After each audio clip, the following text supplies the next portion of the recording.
Hello, welcome to Midnight Hymn, the podcast about Virgin Black and various songs that they do. That's what we tend to do. And don't be alarmed, don't run away. We have a special guest. That's why things look slightly different here. So I want to introduce Billie Horde. Billie, tell people about yourself. Hi, my name is Billie Horde. I am a radical Anabaptist. I'm a punk. I'm a trans woman. I'm a lesbian. I'm a queer Christian advocate. I'm a queer liberationist. I am a high school teacher. All of the above. Awesome. Amazing. Yeah. And an author. Also, I wrote a book. That might Yeah, we're going to bring... Actually, so Ryan, you're the one who kind of wrangled Billie into here. And so I would like you to make that bridge, that connection, like why you thought Billie would be a really interesting guest for this particular episode. I can't really explain it. You know, if I was in my 20s, I'd use, language like, the Holy Spirit nudged me. But the reality is I've just always had a resonance, that sort of inward posture or disposition of Billie's somebody I met on X, sort of informally, and was following. And when we did our very first episode, we started with Museum of Iscariot. And I had pinged Billie right before we recorded that. And the idea was, we wanted to bring on a pair of quote-unquote virgin ears, i.e. somebody that had never heard of the band and was for the very hearing the music for the very first time, compared to, all three of us who have certainly, dare I say, obsessed over the music over the years. So that was the original thought back before we recorded our first episode. And Billie's busy, and we, I was like, for our first recording, why don't we work out our kinks, us three, and go from there. And somehow, Eucontamination is a neologism that Billie and her brother have formed, and that I've really followed their work. We've really connected. I'm, Martin Buber, I and Thou, and she had heard of it, and they were referencing it in their book, and so it really got my ears attuned to what her and Paul were doing. And so I followed this concept, and they finally published their book. And her and I have stayed in correspondence, and I read the book. And then Josh, we were preparing, and I said, I see a lot of connections from their book and this song, and one thing led to another, and Billie, was like, I think I'd be interested in joining you guys. So that's why we're here. Sorry for the 5-minute explanation, but I'm delighted. Yeah, and to clarify or to make it extra clear, Eucontamination is the name of a concept. It is also the name of Billie's book, and yes, it is awesome. I got it on Kindle and had my phone read it to me while I did chores. It was amazing. Yeah, and we'll have an opportunity to maybe, Billie has discussed theology probably 1,000 times, but to the extent that, when we hit a certain point in the song, I'd love, Billie, for you to talk maybe in whatever comes natural. So feel free to use it in any platform you want to highlight your book. Well, Absolutely. Yeah, I actually do think it would be useful maybe to just give the potted, one paragraph explanation of the concept. And then we'll see how it fits. Yeah, I can try. The danger always in talking about a book, and yeah, we try to do this a lot. My brother and I, we co-authored it, so we try to do this a lot. And the danger in trying to do a short version of the book is that you keep wanting to fall into this thing where you go, well, I wrote a book to explain this, so now, if I could have said it shorter, I would have. But I'm going to try, I swear. No, so yeah, the book is called Eucontamination, and it deals with disgust, what we call disgust theology. So let me start from there, and I'll get to explaining the title in a second, because Ryan is absolutely right. It is a neologism. We tried to avoid doing that. In the end, we felt like there was no way around it, so we coined a new term. So we start off with disgust. For a variety of reasons, my brother and I were both really interested in disgust as an affect, as kind of an emotion that people experience. And so we started doing more and more research into it. My brother is a psychologist, and I'm a theologian. And so we started talking about what does disgust, how does it influence theology? What happens when you think about disgust theologically as this human affect, as this emotion? And we started to notice a number of things. So the first thing we noticed was that disgust has a set logic that it follows. There is a way that disgust operates in our brain, in the world, that is fairly definable. And it has a certain number of properties. Among those are that it is dose insensitive is the term for it. So that means that like we are disgusted by any amount of a thing that we identify as contaminating, right? So any amount of contaminant we see as ultimately contaminating the whole of whatever it contaminates, which means that the power is all on the side of whatever is contaminating, right? A tiny minuscule amount of contaminant in your pure water makes the entire glass of water impure in disgust's logic, in the disgust way of thinking about things. It also is quite, it makes purity quite fragile, is this sort of counterpart to this sort of disgust logic. It means that whatever we identify as being pure is also something that we identify as being very, very delicate and needing to be kept safe from any contaminants, right? So this leads to thinking and behaving in the world in a particular way, and then bringing in the psychology, my brother, and a lot of the research that he did and that we did together, just reading other theorists, points out that this means that like at a social level, when we start being concerned with the purity of a group or the purity of an idea at a religious level, then we are going to start treating that idea, that group, as fragile and as needing extreme protection, right? So this has all kinds of different applications and implications.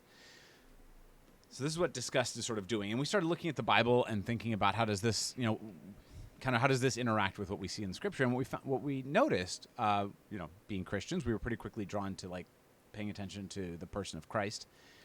And our gut instinct, our sort of first assumption was that Jesus would sort of say, hey, you need to tone it down with disgust logic. Disgust logic is basically wrong, right? Because Jesus, anybody thinks about it for 10 seconds and you sort of notice that Jesus is going out, hanging out with people who are supposed to be contaminating, right? People who are contaminated sinners, and right, he keeps getting. We like to repeat as Christians that he hung out with those and spent time with those who were seen as disgusting and marginalized by the world and so forth. But the more we studied it, and the more we worked to understand disgust and how it operates, not just at the biological but also at the social, religious, and political levels, we noticed that actually we didn't think that what Jesus does is a total rejection of disgust logic. Instead, we said it is an inversion of the logic of disgust, which is to say that he doesn't say disgust logic is just wrong, bad. He says actually there is a place, that framework of thinking about things has a place.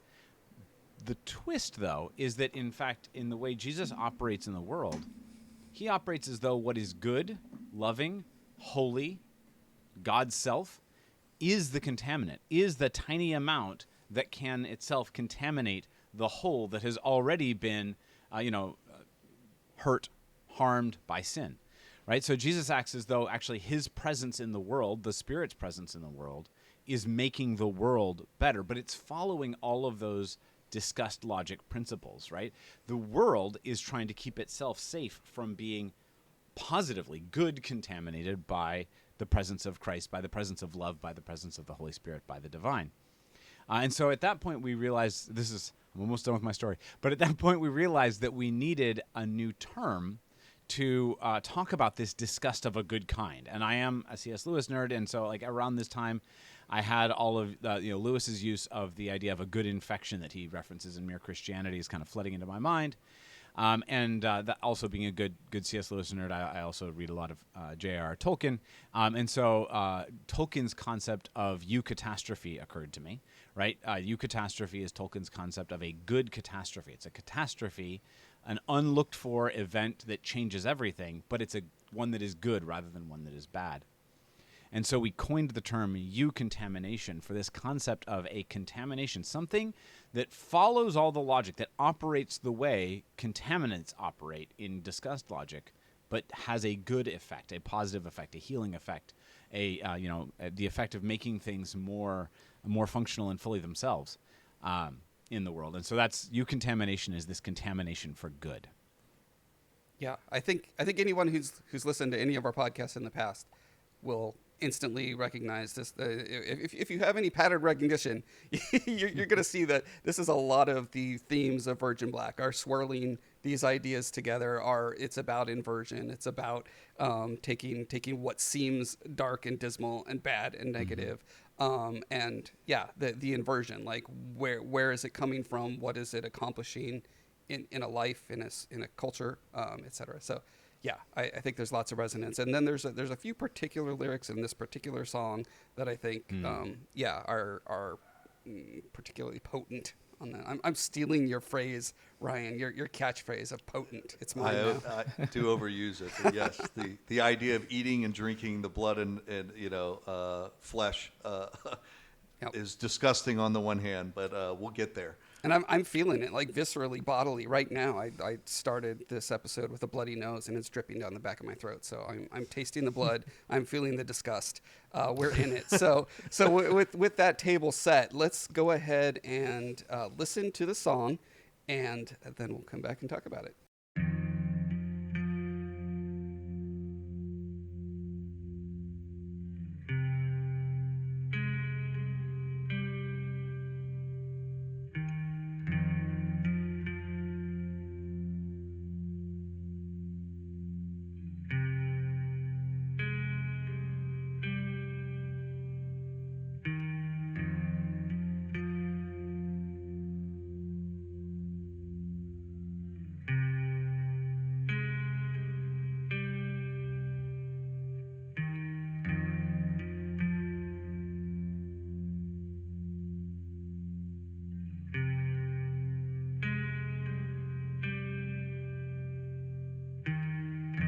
How many times will I look at you,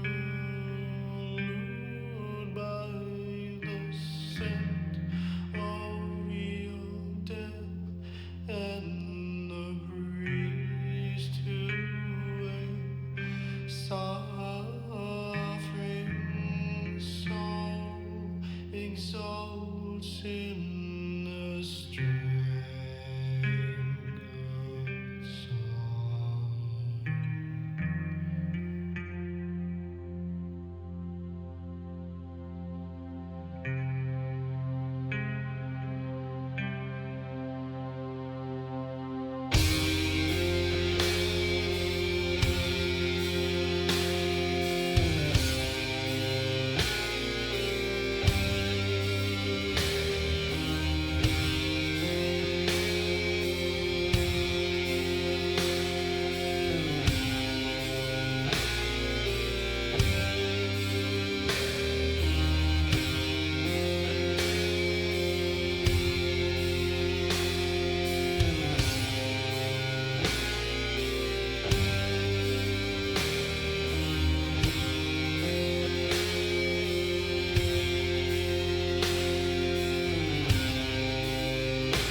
Okay.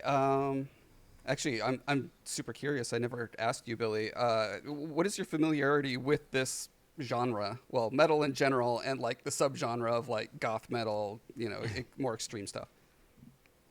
Pretty minimal. Okay. I am looking forward to. I enjoy it. But it's not my first genre, so it's not Yeah. not something I spend a lot of time with. Yeah, it's always interesting to me because the more you dive into any subgenre, the more there's sort of a language that is implicit in there, and a lot of times it's a little opaque to those. No, Yeah, for sure. yeah. So I was yeah. gonna say, like, I am all here for the lyrics, and y'all gonna have to school me on the meaning, on what the meaning that the music adds to what's going on here. Yeah. Well, there's sort of a visceral response that I think a typical human has, especially to hearing like death metal lyrics or black metal vocals styling. And so, yeah, I'm going to be curious how that particular aesthetic informs your interpretation of these words, because sure. it's gonna hit people different. So. So how do we want to start out? I feel like looking through the notes, Ryan, you, as you always brilliantly do, lay out a massive tome of insight.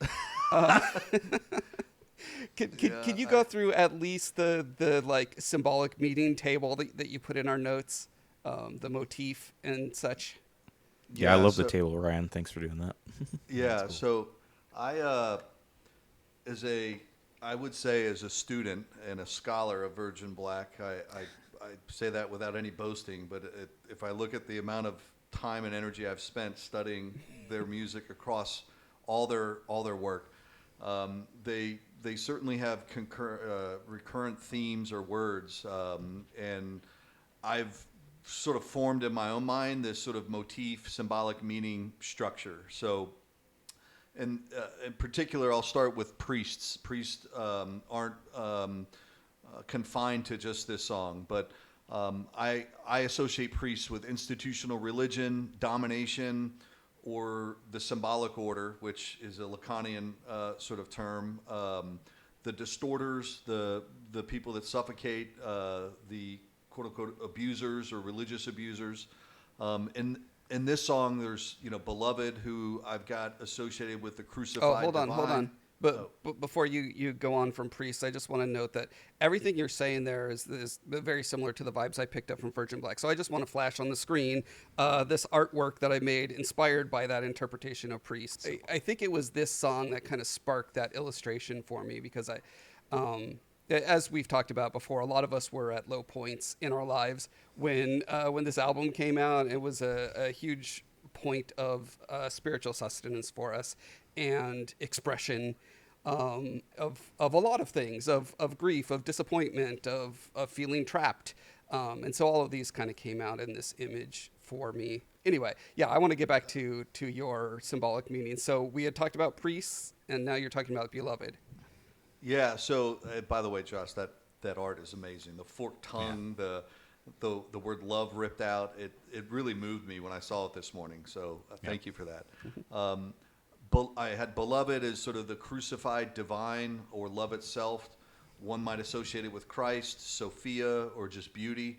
The interplay of scent and stench is sort of, I've got the symbolic meaning is sacredness turned corrupt by power. We see blood and tears, this sort of Eucharistic inversion where humanity is offering itself. And the black eyes I've got associated with divine depth and sorrow, ungraspable mystery. And then this is my own sort of personal interpretation, the sort of the final I love you. Billie will probably understand this more than, well, you too, Josh, because you've read some of my recent writings, but I've got this sort of restoration of this I-thou dynamic as opposed to I-it, where you look at the world through the lens of subject-object, and I-thou is speaking in terms of subject-subject. So, and for anyone following along who is not following, previously you had referenced Martin Buber, and he is the kind of author of the I-it/I-thou distinction, right? Yes. So, yeah. Yes. Sorry. Yes. That's kind of where I start, And I have spent numerous months sort of collaborating with ChatGPT on Virgin Black. I mean, it is so clueless. It gets their lyrics wrong. I say, analyze this song, and it hallucinates. So I have spent an exorbitant amount of sweat on my brow training Virgin Black, and it's got this history. So now I can put in pretty much any song, and it knows me and my symbolic structure for Virgin Black. And so these the notes you guys see is straight from ChatGPT based on how I've trained it. So 1, 2, 3, so it's kind of Ryan mixed in there, but just sort of full confessional to you all. So that's kind of the structure we went through, and it's pretty apt. It captures my thoughts well on this. So that's some context for you. Hey, let's bounce over to Billie and just say, so let's start with the biggest picture, like feeling wise, your big takeaway aesthetically, whatever. Yeah. Oh. I'm curious. The aesthetics of it. So I don't know if you like being inducted into this particular genre of music. I know, to me it was fascinating. I always tell everybody that I work with in terms of creating stuff, writers group, when I'm teaching students, is the important thing is to do it on purpose. So when I try to get feedback on that front, I'm going to do this for Virgin Black, is I always just try to say, here's the effect it had on me. And then my question is that what you wanted to do, or do you want to do something else? Right. So, to me, what is really exciting about this, I guess musically, is the intertwining of hope and despair. Which resonates with themes that are already kind of important to me. So I am predisposed to note it to note those themes. Right. So the up and down, the kind of constant. I don't even have good musical language for it, but the kind of general tone of desolation is too strong. But there's so much weight going on emotionally in what's happening here. And then the impulse to scream in, again, defiance isn't quite the right word, but to scream out a sense of sort of guttural, this is my reaction to that. And the fact of having a reaction to it is a fact of declaring one's being alive, right?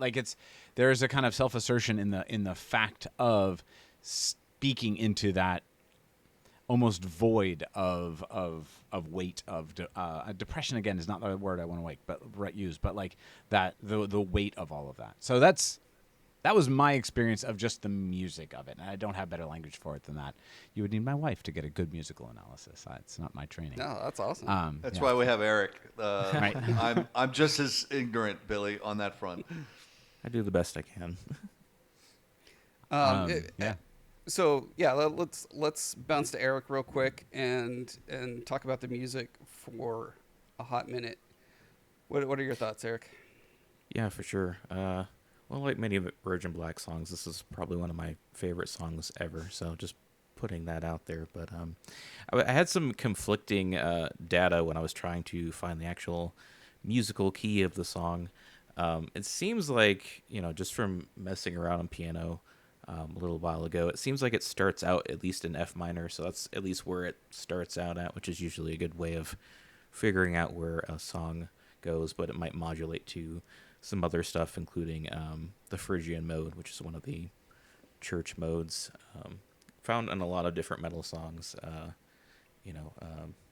Just about any group you can think of uses it at some point, but definitely some modal shifts happening there that are interesting.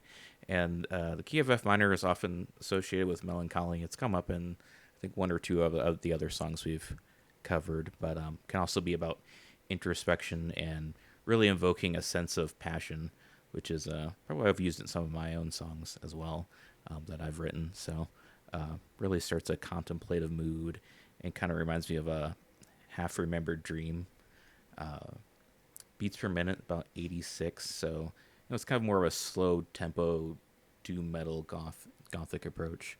Kind of gives you almost more of a meditative sense while also still being really heavy, especially when the guitars come in. So some people say the singing section at the beginning reminds me a lot of the song Parabola by Tool. So I think it's very similar in its atmospheric presence in that way. Mm-hmm.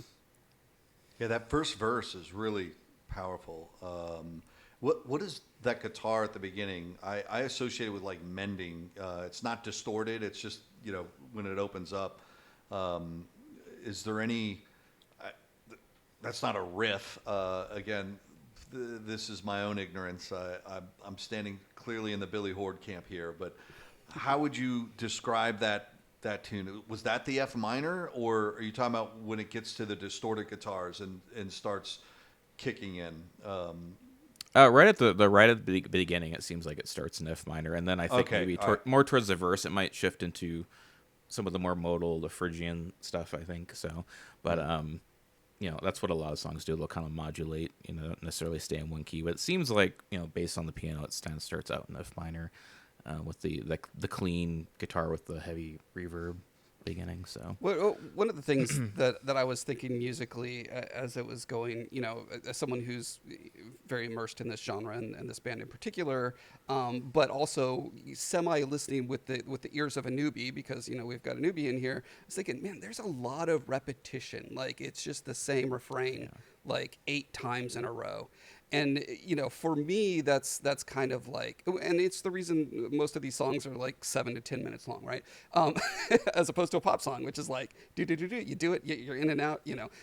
This is very much setting a table, getting you immersed in the mood, and then when the change happens. When it's a pitch shift or a phase shift, whatever, the catharsis feels greater as a result. That's kind of my musical experience with it. I'm wondering if you perceive that, Billy. Yeah. Yes. Sorry. I was right. I had turned my mic off. Yeah. No. I wasn't honestly musically. I was not sure what to make meaning wise, and I'm always like, this is one of my head over heart problems. All right, is that I would jump straight to like making meaning instead of just letting the thing do its thing sometimes. But in terms of the shift,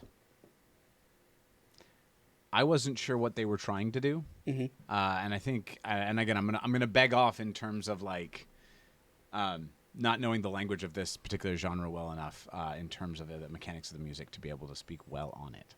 Yeah, no, that makes perfect sense. Yeah. I interpreted the shift from the non-distorted guitars and the clean vocals. It then kicks into these distorted guitars, but the guy that's speaking, it's really hard to hear what he's saying. You have to read the lyrics. I'm soothed from anger and sorrow. Help me understand the stench in my mind.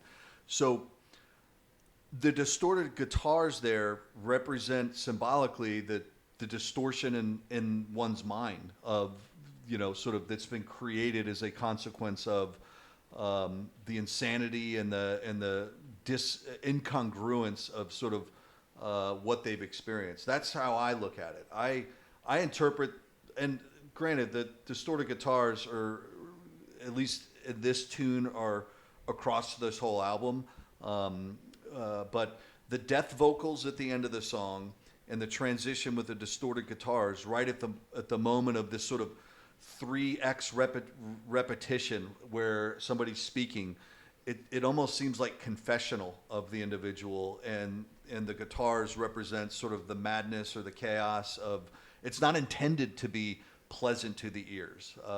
That was my experience of it. Yeah, I was definitely feeling the repetition of the rosary is what sprung to my mind of those lyrics 3 times in a row. It is very much muttered under the breath as the chaos of the world is happening around them. And that is sort of a grounding mechanism, in a lot of spiritual traditions, is that, repeated mantra sort of situation. So. Yeah, I really like kind of that spoken word part. As a mix engineer, I do wish it was brought up a little bit more along with the kind of the snap and crack of the snare drum, but almost burying the vocals can be almost its own, in certain parts can be its own artistic thing. Going back to Tool, they do that, especially in their older work. Yeah, I mean, so you can focus on different elements a little bit more. It's something. It's all about the art of mixing. something that this genre does, and I think Virgin Black in particular leans heavily into, is they are a lean forward experience. They are a try to figure out what's going on here. We invite you to explore this material, as opposed to delivering everything on a platter where everything is equally emphasized and that sort of thing. So Yeah, it's a good way of describing it. Well, I would say it's so lean forward. It's almost like you have a stomach ulcer and you're bowed in pain, because it's not easy on a first listen to grasp. I would say this song is a little more obvious than compared to some of the other ones, particularly on this album. Yeah, it is sort of, it is bringing a story is too strong a word. It's bringing some sort of narrative threads to some kind of conclusion where they are narrowing down just before the final song, which is sort of this almost worshipful experience. It's sort of metabolizing the darkness and the insanity and all the stuff that came before it. Billie, just some context, because you may relate to this, is, Virgin Black came about in the late 90s and early 2000s. And they're one of the only bands that has sort of been exiled from the sort of Christian music scene. They never advertised themselves as part of that scene. But the Christian community, of which Josh, at that age, where he and I were looking at the world through a binary lens, or I don't want to speak for you, Josh, but I was dividing the world into Christian and secular, and I was very obsessed. Is Virgin Black safe to listen to through that sort of 20-year-old version of me? And they never came out, and they wrote a song, the first one, Museum of Iscariot, which is essentially the anthem of deconstruction. So their music is about deconstruction before the word was really coined in the industry. So they've always been really ahead of where things are going. And a lot of their music is about, forms of religious abuse and whatnot. And so it's just very rare within the sort of Christian subculture that you see anyone write about this type of stuff. And I'm curious if you have encountered any artist, whether it's in contemporary or whatever genres, you're more familiar with. Have you ever encountered any band whose lyrics are so sort of rooted in this sort of internal posture of sort of doubt and faith and harm done at the hands of religion that you no doubt have experience with? Yeah. So first answer is just no. And I think that actually this is, as I'm thinking about it and listening to y'all, I actually really appreciate this. I think there is a genre dynamic to it, right? So I'm thinking about what genres lend themselves to being able to do that kind of simultaneously, introspection and reaction to what's going on around them. And I can't think of many that would do quite as well. I think folk probably gets at some of this, and I think maybe in some of the work of someone was talking earlier about Rich Mullins, some of his work probably started poking at that, especially if you take into account some of the way he talked about some of his music. But that would be a much more, we could just call it mainstream, but that's a much more low bar to raise to low bar to entry kind of approach and kind of critique of what's going on. The other band that comes to mind is in terms of tone and genre, the exact opposite of this. But thinking about that period, which was let's all face it, the golden age of Christian music was 1996 to 2003 or something like that, right? Would have been Five Iron Frenzy. In the sense that they're reacting to what they're seeing in the church and in the world, and they're getting angry about it, which is funny because that tended to break with the tone of their very happy-go-lucky, goofy approach. But they would have these albums that were, again, generally goofy, happy-go-lucky Christian ska, and then it would be broken up with being phenomenally pissed off at the church or at the state of the world, and starting to draw these. Again, operating in my own circles, the number of people I can say I know who would say that their deconstruction started with listening to structural critiques of either the church or of government from Five Iron Frenzy is really significant. So those are the two, again, probably much more mainstream bands that come to mind that, at least in the Christian world, I think started trying to wrestle and grapple with some of the same, that sense of feeling disillusioned by the distance between what the church was supposed to be and what the church just is. Yeah. Yeah, right on. Josh, are you still there? I'm still here. I'm just holding a giant wad of paper towels up my nose. Oh, So please continue to speak as much as you like. Yeah, I love Billie's reference to 5 Iron Frenzy. That takes me back to old youth group days and way back in when I was still active in the church. Not so much now as I've changed kind of spiritual perspectives, but definitely takes me back. I know. I'm curious, Billy, your personal experience Yeah. when we get to the part where Christendom is addressed. Christendom, rise and dress yourself. It starts with, "Can anyone taste my blood? I've clung quivering with bruised flesh." In many respects, I'm curious. Do you relate to that? I look at your faith and what you've had to endure. I obviously can't speak for you, but I know Josh and I, when Josh first met you, was on a thread on Twitter, and you had posted a picture of yourself, and the vitriol you got was, I remember I had tears in my eyes. And you've become accustomed to it. But I remember Josh came across it and he said, "I would give you a hug." The theme was around people, like somebody said, like, "You're not worthy of a hug," or something to that effect. I don't remember it exactly, but I remember Josh met you there and said, I would love to give you a hug. And this whole notion, "I've clung quivering with bruised flesh," like the scapegoating that people do on trans people in particular. Yeah.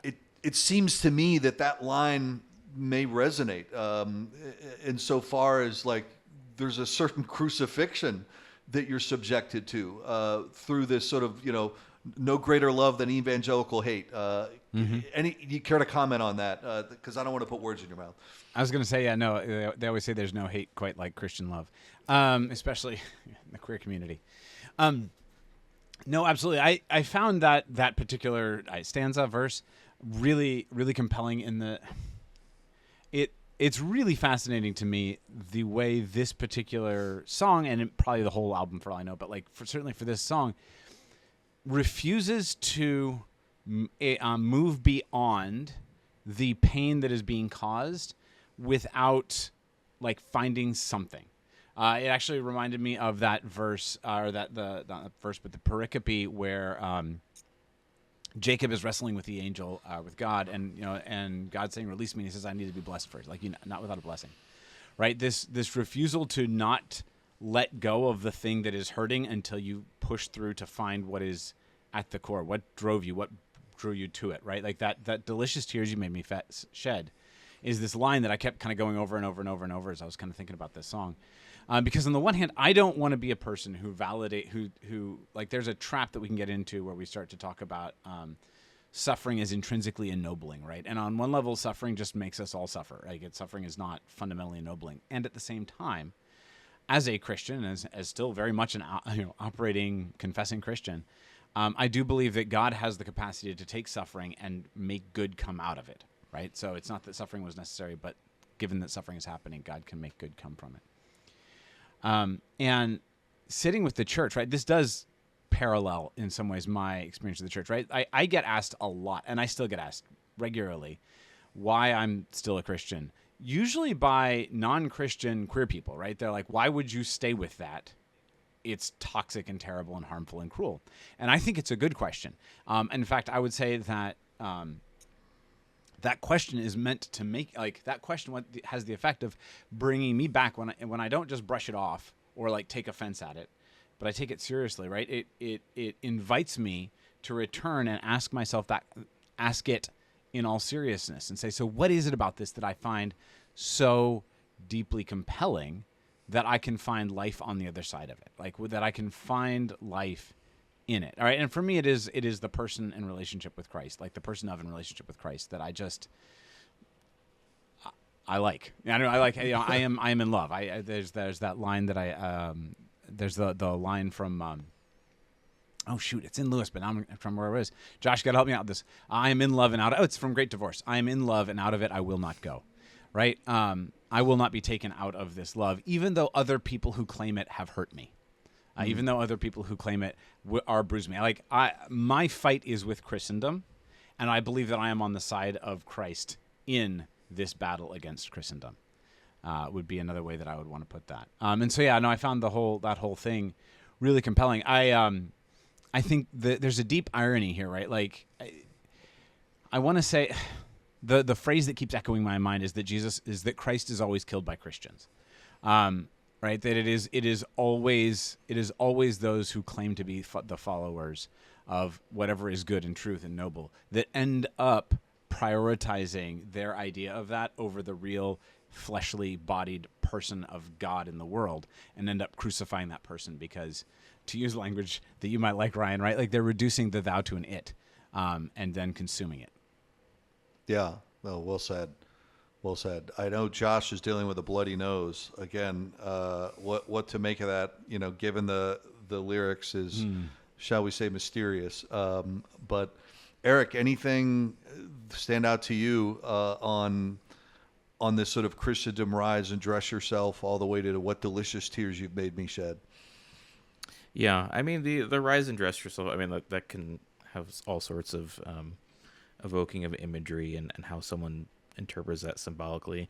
I mean, for me, it might suggest, that parts of the religion itself has, lost some of its dignity or its ability to present itself as a force of good or positive transformation. Like, it's the inverse, to use a word Ryan likes of that, it's turning things around, and it's just more toxic. It's not accepting. It's not a form of spirituality that really engages with a person that has, any conscious awareness, or that is not just kind of following dogma blindly. That's kind of how I interpreted it. And kept going back to the subject of the judgment card in tarot, which has kind of a lot of, I guess I have it right here, kind of some Revelation-esque imagery, with kind of the angel calling the person forth, and they're kind of rising up. So I think of that, it's kind of a sign of transformation and kind of awakening to a more real sense of who you are. The other people may have covered over you, not allowed you to be or express yourself honestly. And also has the Hebrew letter shin on it, which also can relate to Christ and kind of association with flames, and that, of course, that has transformation elements to it as well. There's a thing that sorry, can I riff on that? Yeah. Please do. There's a thing that my brother and I sort of noticed in our research, and this is that something that disgust scholars are pretty universal on, and nobody else seems to have picked up on when we think about it at a popular level, is that when we experience disgust, that is an experience that we are having, right? Like, so there isn't really such a thing as intrinsically disgusting, right? We might be able to talk about things having qualities that it might be healthy for people to have a disgust reaction towards, but there will be people who don't feel disgust towards those things, and others who will. Disgust is an experience that I have in myself towards certain things in the world. And one of the things that we talk about is that what is important when you are experiencing disgust is not to that immediately push the thing away, although that may end up being what you choose to do in the end, right? If I have something poisonous in my mouth or rotten in my mouth and I'm eating it, like, I need to spit that out, right? So disgust is not bad fundamentally, but what we want to recommend is that the disgust should be an invitation to examine, like, why am I having this reaction? Why do I feel this way? And the lines here and what you're talking about, that sense of judgment, right? Like the invitation to say, what I am recognizing is that something is deeply and profoundly wrong, and I'm going to sit with it, and I'm going to notice it. I'm going to think about it, and I'm going to make this judgment as to whether or not this can or can't, whether or not it should be part of me or should not be part of me, and why am I having this reaction? And more often than not, we're actually being made aware that there is something in ourself that is creating this sense of disgust. In fact, like it's an invitation to wrestle with what is broken in ourselves that needs to fix and be transformed and be updated. And that's one of the things I really like between those two stanzas, right? There's this, like, pretty, I think, intense critique of Christendom, right? But then following on, there's this, like, the next stanza down is a wrestling with, I think, in the singer or performer's like own being, like, why am I unsettled by my own attraction to the beloved, right? Like in my attraction, my being drawn towards like that. How many times I look at you, like there's this like, what is going on? Why am I still drawn to this thing that I'm at the same time judging? And there's a judgment of self in there. And a recognition of all that is broken that was put onto Christendom is also in some extent present in me, and I need to grow past. I need to sit with that. I need to process it, and I need to figure out how to transform past that. Yeah, I want to leap on that because I think that is such an important distinction between Virgin Black and the 1,000 other bands that are just like Christianity sucks. They're all bad. It's them. We're the pure, good, right ones. They're the bad, evil ones. Virgin Black always alludes that by, just like you say, the mechanism is to turn back on myself. What is going on inside of me that's happening here? We just had this discussion actually on the last episode where we were talking about sort of a us versus them mentality when addressing, religion or the religious or the church in general. Because, it is like just the recognition that we're talking about. Fundamentally, there is a spiritual core, some kind of message here, but it has been delivered throughout, historically through human institutions. And that necessary sort of impurity infusion machine that goes both ways. Whether it's you contaminating the institution or the institution contaminating the actual like religious core of what, or spiritual core of what's happening there. No, yeah, absolutely. In fact, I would say one of the changes that we already wish we had made to the book, maybe if another edition ever comes out, is that a couple of places in the book we put parentheses around the EU part of Eucontamination, so that's EU contamination, to indicate cases where we're not sure whether or not the contamination is good or bad, right? Like a lot of times we engage with a possible contaminant that's sitting in this kind of suspended hyper state of like, we don't know if it's a good contamination or bad contamination. And a lot of the book is dealing with like how to deal with that as we live as beings in the world. But we wish we had used it more. In fact, we wish we'd used it in the title, because the fact is we don't get the privilege. We don't get it is not given to us to just know ahead of time whether or not something that feels like it's going to change everything is a contaminant or a eucontaminant. And I think, again, you get this. I really was drawn to, on the second listen through, or not second, but like the one that we just did together, I was really drawn to the bit in parentheses, the with hysterical affection to console this loss, right? The hysterical affection is phenomenal. Just this beautiful lyric, right? In the sense of, right, it is beyond my control and I don't know what to do, and I am beyond myself, right? Like to be hysterical is to be beyond, outside of yourself, outside of your own control of yourself, right? And so it's that sense of like this loss of control that is already like, that's kind of culminating a whole verse that's about this like loss of control. And yet that means you have to go back to trust. You have to trust something. And I think my brother would want to jump in and say what we should trust is something about desire and beauty from this song, but I'll stop there. I really like that line, the very powerful line, is not actually sung or spoken. I know, right? But it absolutely is through the guitar solo. So Seska, she's the guitar player for this band, and I've said this many times on this podcast before, but I hate electric guitar solos. I've just never liked them. Somehow I love all of Seska's guitar solos. I don't know why. It's just like magical. I feel the meaning in there, and especially in this case. I'm gonna have to go on a mission with you, Joss, to try and turn you on to more guitar solos. I'll pick out some really good ones that aren't too over the top, and I like try and sell acoustic you guitar on them, solos. but- I don't like electric guitar solos. So yeah, fair. You're more melody centric in your approach, probably. Okay, so we've been going. What are we? Almost an hour now.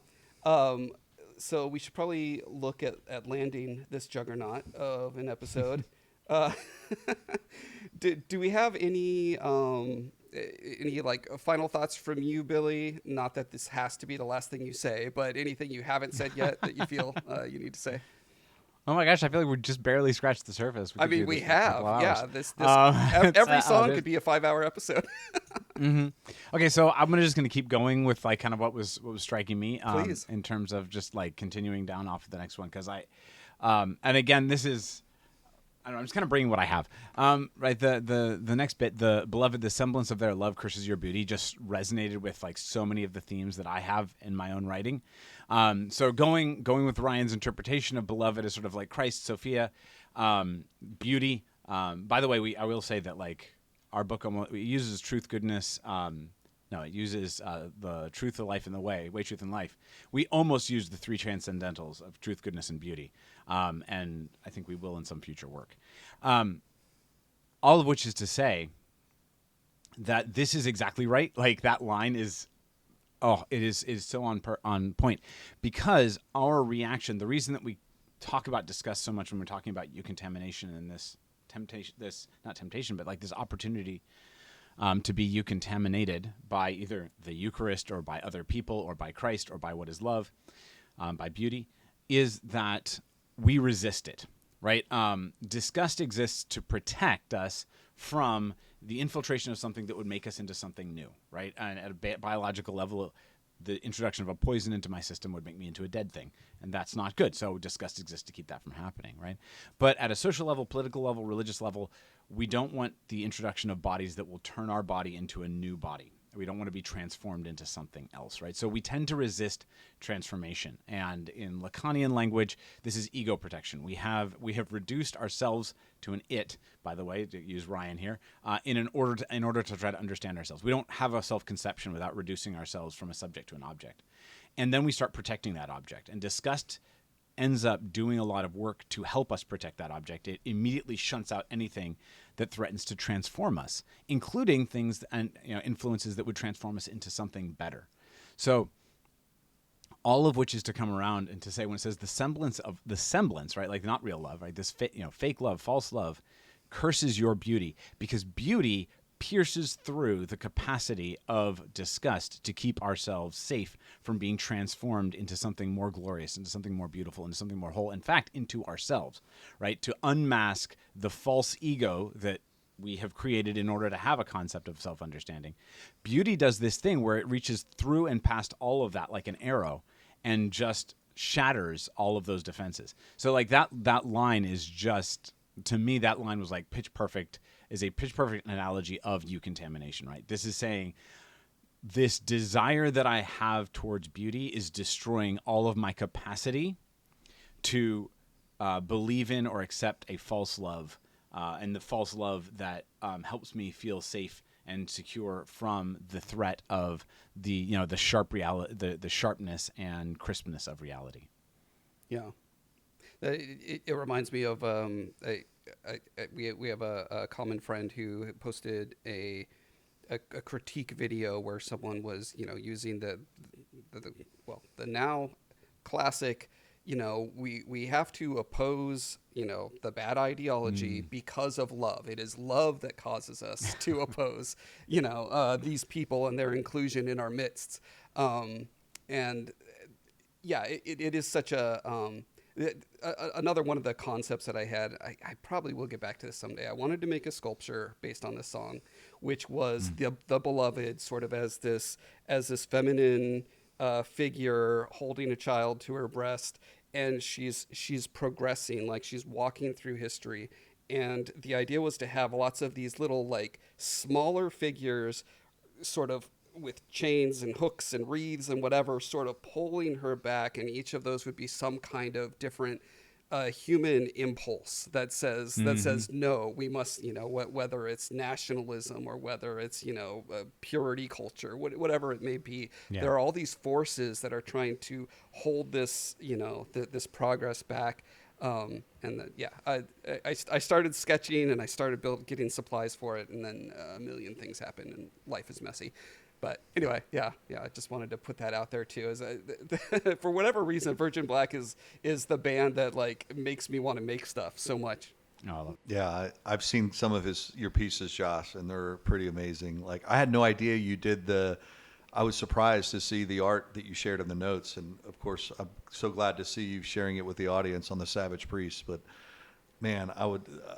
How long ago was this that you had this sort of flirtation with, or inspiration, should I say? Oh gosh, it's got to be 10, 15 years. Yeah. Okay. Back during the sculpture time. Yeah. I do. So I wanted to go back to some of your symbolic meanings, Ryan. Specifically, the last part of the song is the most challenging to me. A lot of the times, because though I am familiar with with the genre, a lot of times the use of the death metal vocal just aesthetically is very counterintuitive to me, the way it's employed. And one thing I noticed on this last listen through, which I never really put together before, is like the vocalist says beloved twice. The first time he says beloved, it is in the death vocal. It is the strangled screaming. The second time, it is sort of the intimate whisper. And so the first time it's a scream and then clean vocals. The second time it's clean vocals and then screams.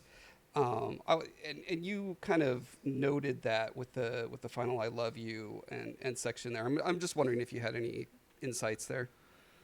I mean, I don't know. It's almost like a chiasmus, where, like I said, they have a clean vocals at the beginning. You have this sort of renewal of the mind, but the distorted guitars symbolize the stench in one's mind. And then you have this sort of prophecy or addressing Christendom. And then you have, this sort of intimate experience that, Billie has really helped elucidate, where, how many times will I look at you? And the passion. Let's not forget, like, the intonation of the vocalist, Rowan, it's the apex of the song is in that, beloved, how many times will I look at you? I mean, that is sung very intensely with suspended breath, unguarded heart. And then, to your point, Josh, it gets to the final stanza, but it's all encrypted. Like, think like internet encryption, it's encrypted in these death vocals. And it's unappealing to the ear. I personally think that's intentional to, I don't know. I don't know how to explain it really. I feel screams of desperation. Like when you are at the end, this is all you have left. You have no more emotional bandwidth. Yeah, that's how I feel. Yeah, and the lyric supports that. Billie highlighted their semblance of love curses your beauty, and then in the blindness of my distress. So clearly, what you're describing, Josh, is certainly a play here. Yeah, it's sort of it's a cacophony of juxtapositions and contradictions in the blindness of my distress, and then it talks about your dense black eyes, and then I see, despite being blind, the silent grief. So that there's all these mishmash of things happening, thematically and aesthetically. I contrast this against a sort of contemporary Christian song that seeks to exploit people's emotions. It is impossible to listen to Virgin Black and spiritually bypass. It's not possible, I would submit to you. And so I would argue the use of death vocals is to guard themselves and others from, getting into, like, Rowan could have manipulated us all with some sort of, clean vocals that would have just been a heart sapper. But they chose to not go down that path, in my mind. And I can't imagine the contemporary Christian music scene resisting that temptation had somebody come up with, these kind of lyrics. It would have been exploited and used to maximum extraction of sort of emotional response. And so they said, we're going to do it in death vocals as a way to guard against that. Can I?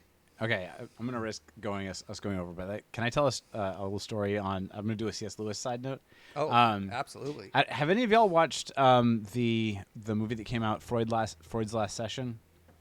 No, it came out like last year before. Okay, it was like a minor, like sort of art housey kind of movie, And I know a lot of the C.S. Lewis sort of scholarship world was very excited about it because the conceit of the movie is like if Freud met Lewis right before Freud died. There's a whole like Freud was known to have met one Oxford professor who's unnamed, and there's like a minor possibility that would have been Okay, Lewis. yeah, I read right? about this. I didn't see it. Yeah, and you know Lewis had like kind of critiqued Freud through a pseudonym in The Pilgrim's Regress.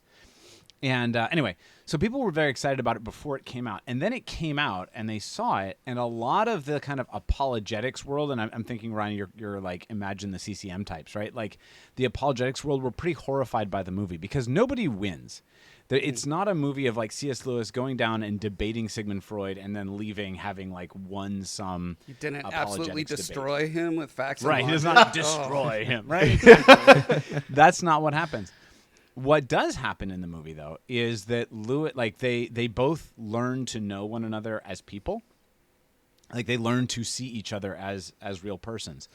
And for Lewis, there's this really impressive scene in the movie where Freud is dying of mouth cancer, and he has this sort of prosthetic that causes him an intense amount of pain that's in his mouth, and he has to like take it in and take it out, and he runs out of morphine, and he's just like in really intense pain towards the end. And there's this scene where Lewis is actually covered in sort of Freud's blood. Having helped him and done this thing of like replacing the prosthetic that up until then Freud had only let his daughter ever touch, like his daughter or the doctors were the only ones that were allowed to touch it. But he's in so much pain that he kind of lets Lewis do it to try to like alleviate some of the pain. And my brother, since my brother is a psychoanalytic psychotherapist, and I'm a C.S. Lewis nerd and theologian, we wrote a review of the movie. And the comment I made is that, you know, I find that all theophanies fail. All explanations for the problem of evil don't really work for me in the end. And I said, but the closest thing there is to an apologetic for Lewis's God in the movie is not Lewis's arguments in favor of God, which he makes in the movie, or Freud's arguments against the existence of God. I said the best argument for Lewis's God in the movie is Lewis on his hands and knees with his hands covered in the blood of his purported enemy, right? Trying to heal that man and bring him some relief to his suffering, right? And that's what I see in this lyric right here at the end, right? It's the which is what I find compelling. If there is an apologetic, if there is an approach to theophany, it is, I love you because I see that your grief exists for all of our suffering. Like, I see your grief for all of this suffering, and that is why I still love. Like, that draws love from me. So, anyway, sorry, I just got very excited about that at the end. So Potent, Josh. Yeah, that was good. I was thinking the same thing. Yeah, no, I think that's an excellent note to end on, actually, as much as I'd love to continue to explore for hours.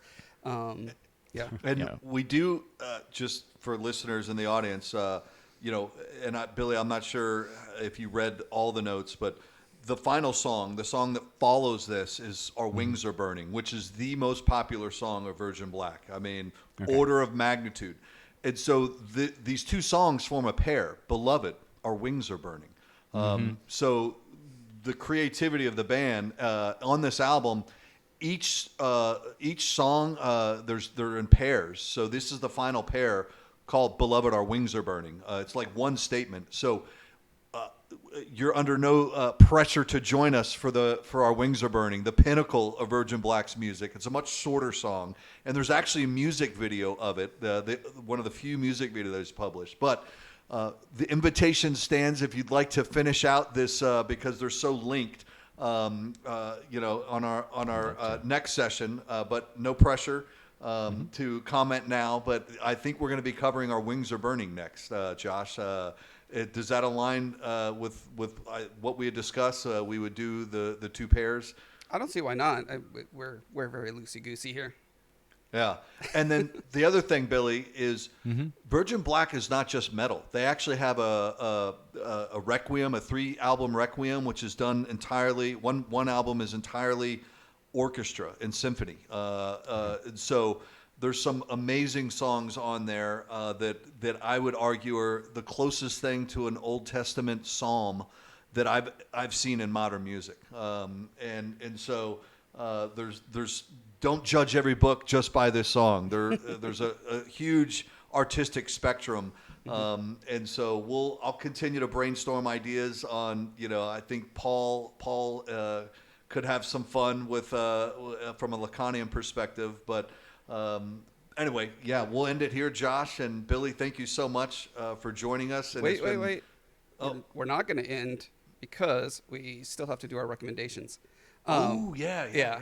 And I think I'm going to do the no-brainer and say Eucontamination. It's a great book. It's not expensive. Get it on Kindle. Have your phone read it to you. It's great. I never thought about.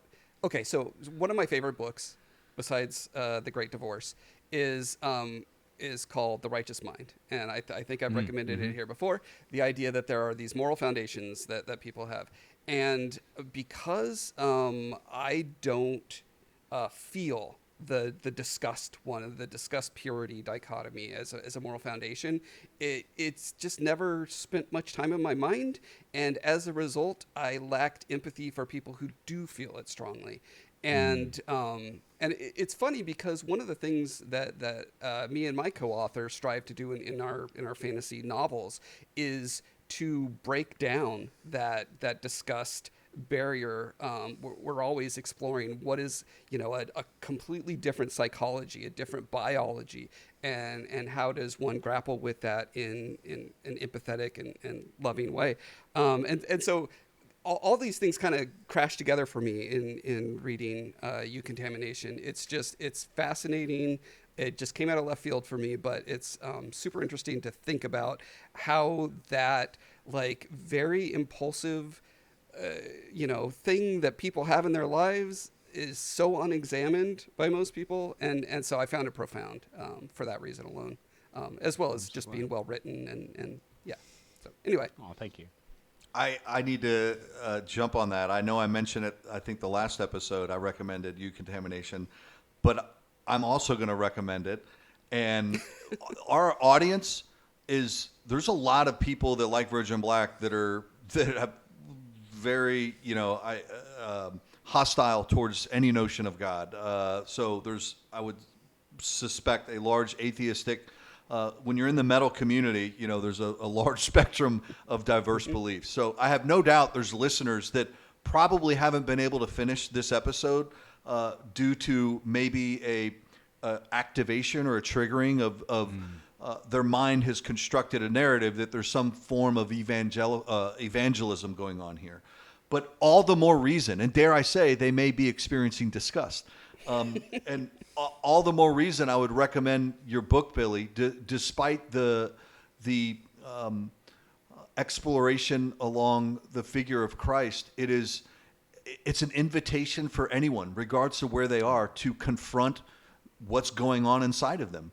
And the care of which you and your brother write, the humility, the handoffs between you and Paul is so well done.